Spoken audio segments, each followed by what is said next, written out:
Welcome back to In Our Lane podcast. I am your host, Emmeisha. That's Emmeisha. You can find me on all social media platforms at Emmeisha, and you can also follow the podcast at _ In Our Lane. So let's go ahead and jump right into the icebreaker for today. And so today, of course, I had to bring you guys a Black History topic because it is Black History Month. So today I wanted to discuss African diaspora. So this term came to me when I was taking African American studies while I was in college. And I had never before heard that term diaspora when it comes down to our history and everything. So we definitely went into detail and learned more about the history of the study behind the African diaspora and where the terminology and the ideology behind it came from. And so I just wanted to read something to you guys today to get you a little bit more information if this is something new to you. If not, then you already know what I'm discussing, and you guys can just continue on the conversation in the comments and just join in on us learning more about our history. Like I always say, I just feel like the public school curriculum did not do a good job at educating young Black African American students as well as students in general about our history. And it wasn't until I, took the next step and went into college and took that class and went in that direction. So I don't know if I've told the story before, but I needed a elective, so that's why I chose African American Studies. If I would have known beforehand that you can major in that, I definitely would have been a double major if I could do it all over again. I always say that. So back to the topic at hand. So I'm just going to read y'all a little bit. This is writing by George Shepardson. It is basically an article that he wrote about African diaspora, the concept and context. So I'm just going to read around a little bit and just give you some quotes out of this text. You guys can, if you have access to a library, I'm pretty sure there is a way that you can get your hands on this information and be able to read it in totality. If that's something that you're interested in, I can definitely try my best to figure out ways that I can share this information to you guys. And this information was shared to me from in college and all that good stuff. So I don't think that I can just copy and paste this and share this, but I would definitely do my research and see what I can do about that as far as like sharing text as a whole. I don't know if there's like any type of regulations or stipulations when it comes down to sharing information like this. But if it is something that I could just create a link and share it, I will. But if I can't, then we'll just try to figure out a way, because I know that the reason why I had access to this is because of the institution that I went to. And literature is very important. And so you have to have the, access to have the ability to read certain things. And it's very powerful. Literature is very, very powerful.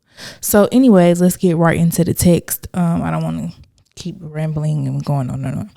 Okay, so it starts off by saying that at some time between the mid-1950s and the mid-1960s, the period in which many African states were breaking away from European empires and achieving independence, the expression African diaspora began to be used increasingly by writers and thinkers who were concerned with the status and prospects of persons of African descent around the world as well as at home.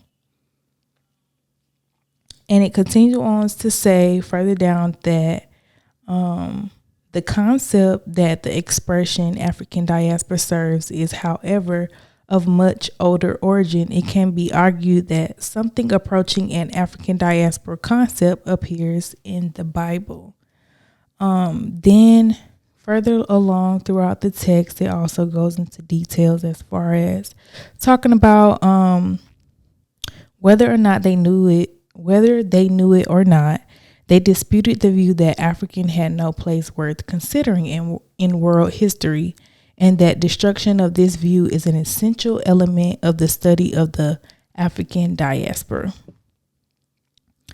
And continue on reading down on the text. It also mentions that by the end of the American Civil War and the emancipation of 4.5 million slaves in the United States, one did not have to read the Bible or ancient history. One did not have to read the Bible or ancient history to see that Africans played a part in the history of the world.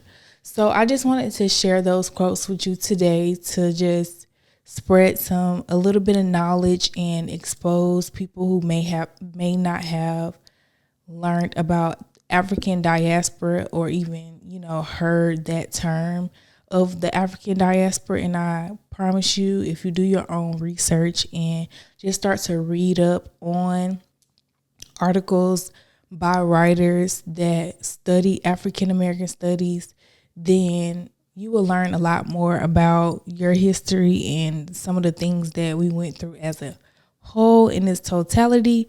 And come back next week to hear more about some Black history. I want to touch on some things as far as globalization. I want to touch on things maybe in the Black queer community. And also I definitely want to cover this article about Black thoughts and Black activism when it comes to Cuban upground hip hop and Afro Latina. So if you guys like the Black History Month special and you guys are enjoying me sharing information when it comes down to Black history, please let me know, because this is something that I can definitely continue doing. I love talking about this, and I feel like why not just, spend a nice 8 to 10 minutes talking about things that is not really like pushed out there for us to know.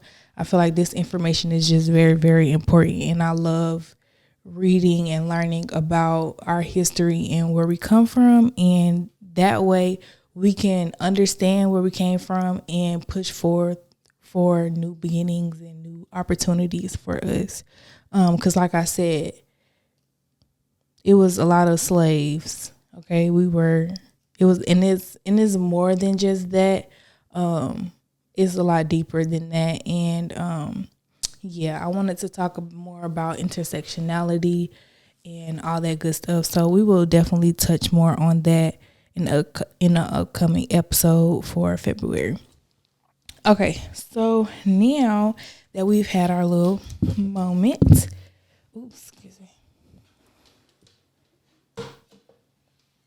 Okay, now that we've had our little moment in Black history, we're going to go ahead and transition over to the topic of the day. And I wanted to talk about healing. So I am in the process of healing again. And I just feel like throughout life, we are constantly going to be going through things that is going to require us to start over and rebuild. And I feel like the older I'm getting, the more I am able to deal with some things that I face, because I just feel like me at 21, I would have broke down and not been able to really face some of the challenges that I'm facing today as well as I'm facing them. And I'm so proud of myself because I've been through, similar things before, so it's a little bit easier for me to deal with them today. And that's I just feel like that's all it is. It's about figuring out ways that you can just deal with stuff, because stuff is going to happen. We can't get around that. That's just how it is. That's just what it's going to be. And I also feel like a part of healing, a part of in order to heal, you have to have sometimes forgiveness. So let's talk about it. Forgiveness is one of those things that is hard at first, but once you realize that forgiveness is not really necessarily for the other person, it's mostly for you, and it just determines on what you want for your life and what you feel like is best for you. So forgiving somebody for doing something, I feel like it includes understanding that the choices that they made were the choices that they made because that's what worked for them in that moment, and you had no control of that. Once you release that control and that feeling like, oh, I wanted X, Y, and Z to go this way, and it didn't go that way, you have to release that control, because at the end of the day, you can only do what's best for you. And I feel like everybody's just out here. Some people, let me not say everybody, I feel like some people are out here and really just doing the best that they can. And sometimes in that moment, they may not have made the best decision or made the best choice. And I just feel like we just have to accept people for who they are in that season that they are in. And it will help you be able to understand things a little bit easier and be able to, let certain things slide and not really allow it to affect your everyday mental. Because I feel like I do that sometimes. I allow what someone else did or what somebody else said or what someone didn't do affect my day and affect how I operate. And I can only just do the best that I can do. I can only control my actions. I can only focus on how I can be a better me. And as long as I focus on that and continue to thrive in that, I feel like I'm going to be fine regardless of what I got going on. So when it comes down to healing and forgiving, I feel like it's a personal journey, and we all have to do our own individual work in order to actually heal and forgive the people in our lives and be able to move forward and create a better life for ourselves. So it's a day by day journey. I say that we take one day at a time. That's just how I've been dealing with my depression and my anxiety. I just take it one day at a time.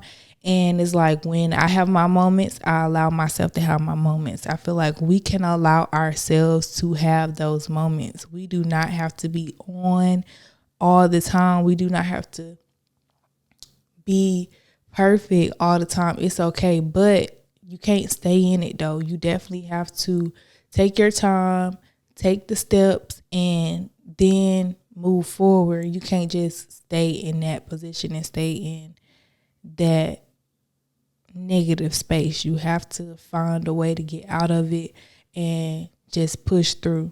That's all I have to say about that. So, places to go, things to do. So, in therapy, after talking to my therapist, she gave me the idea of burning letters. And so she sent me this article on bestselfmedia.com. And it's by David James DePardo. I hope I'm saying that correctly. So basically he says, quote, he said, quote, through writing letters and burning them, we can release the pain of old wounds and stale dreams. So he continues to speak about that there is so much weight and heaviness we carry with us on a daily basis. The weight of past relationships, betrayal, and pain inflicted by others. The process of letting it all go, moving forward, and healing old wounds isn't an easy one, but it's available to us all. And he just goes through this 3-step process and guides you through it on here. So you could definitely go check that article out to learn more about how you can, start the process of burning letters. If you've been looking for something that you can do, this is something new that I would have never thought to do, but burning letters is something that I'm gonna try my best to incorporate in my new habits that I'm creating for myself to help me with my healing process. Okay, so I really hope that these people that's next door is not really, you can't hear them because it seems like they're pretty loud, but I hope you can only hear my voice by the time I edit this. But I gotta keep it going. So up next we have Emmeisha's watch list. And so y'all, BT Plus got some good shows, and I've been watching Angel. It is a BT Plus original series. And so the synopsis of the show is: when the abuse of a guardian goes too far, Angel Alvarez, a young Latina foster child, leading a group of other foster girls, find herself in the concrete jungle surrounded by animals with no money and nowhere to live.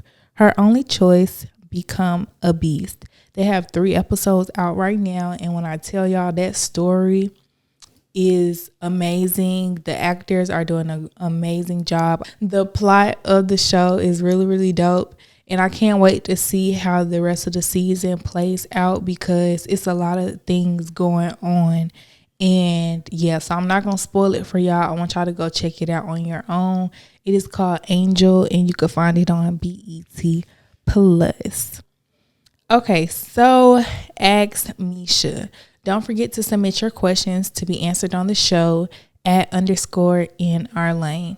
So the question for today is, what makes my podcast stand out? I feel like my podcast stands out because I'm me, and it's me. Like, I feel like if you're here because you're Team Misha, period. And that's just what it is. Like, duh. But I just feel like my podcast is different. I feel like I come on here and I have my whole rundown. My segments are unique. I feel like I come on here and I be real and I stay true to myself, and I don't act like something that I'm not. This is me. This is just how I am, and that's just what y'all gonna get. And I'm happy about that. I feel like I love the fact that I have a space to be myself and be able to share my voice and my opinions, and just hopefully overall the goal is to just help everybody to learn something, whether it's about yourself or it's about others or just about life in general. Also, I'm here to help promote everybody in their lane doing their thing. So when it comes down to just being like a team effort, like that's just all I'm looking for. I'm just finding a way where I can do what I like to do best, which is be of assistance to others and help others people and work with other people. Like, I love to create. That's just my favorite thing to do, and it's a passion of mine. So when it comes down to doing something like this, it's something that just really like come easily for me, and I feel like it shows. And I definitely feel like you guys have seen the evolution of my, journey, because if you know, then you know that I originally started out on YouTube doing vlogs and makeup tutorials and hair tutorials. Like, I sold hair at one point and all that good stuff. And so when I first started the podcast, I was, recording in my mom's house. I wasn't really in no studio for real. And now I've been in the studio like consistently, and I feel like you definitely can see the evolution and the growth and where I'm trying to take this podcast and where I'm trying to take my overall production career to the next level. Like, I just see everything just slowly coming together, and I'm just taking the steps and just going along. And I feel like everybody sees that my work is really like, doing it what it's supposed to do.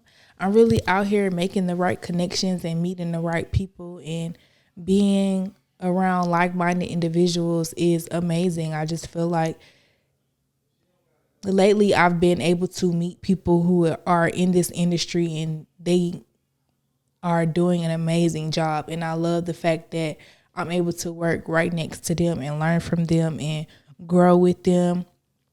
And I just love that for us. So I feel like that's why my podcast is different, is because y'all gonna get the real every single time. I'm gonna always keep it 100, and y'all just gonna continue to see me grow. And that's just, it's not just about the podcast to me. It's so much bigger than that. It's a bigger picture. It's not just about that. So that's why I'm just so freaking excited to see where we can take this and where I could go, because the sky is the limit. And I always say this is only the beginning, y'all. Like, I literally just, we only on episode 57. So imagine where we can go by the time we get to episode 100. And then, you know, it's other things that I want to do, and I just feel like that's going to take it to another level.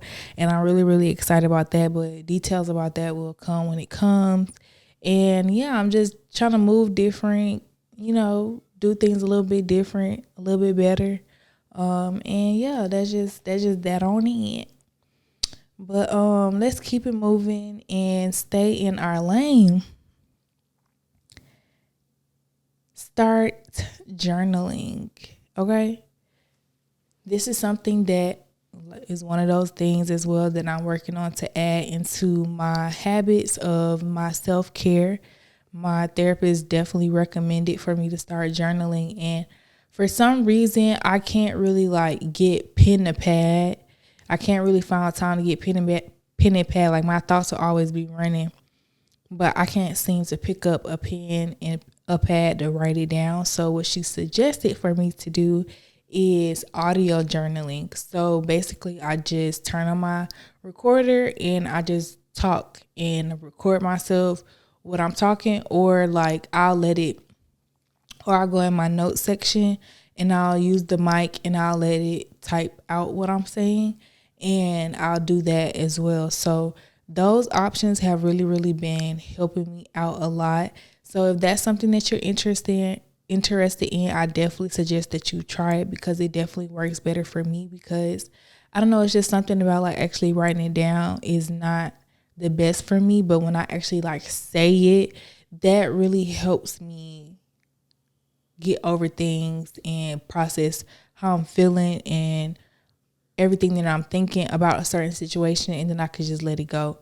And now that I'm going to try the whole burning the letters thing, I'm going to actually have to write it down, but I could always just record myself and then go back and write down what I was saying and then do it that way. But we'll see how everything goes. I'll just have to figure it out when the time comes. But yeah, so thank you guys for tuning in for another episode of In Our Lane. If you have not already, go ahead and sign up for our Patreon. You can sign up on Patreon to have bonus episodes if you select the All Access tier, or if you just want to have early access, go ahead and just join us on Patreon. That's the $5 tier. And the All Access tier is $10. So whichever one you want to do, join the fam. You will definitely have early access every Wednesday and bonus episodes every month. So the more we grow the Patreon family, the more perks will be added to the tiers and more things that you guys will be able to enjoy over there on Patreon. So head over to patreon.com/inourlane and join our family. I think that's all I have for today. Nice, sweet, and short, and we're going to keep this thing moving. Thank you so much, and I'll see you guys in the next one. Bye.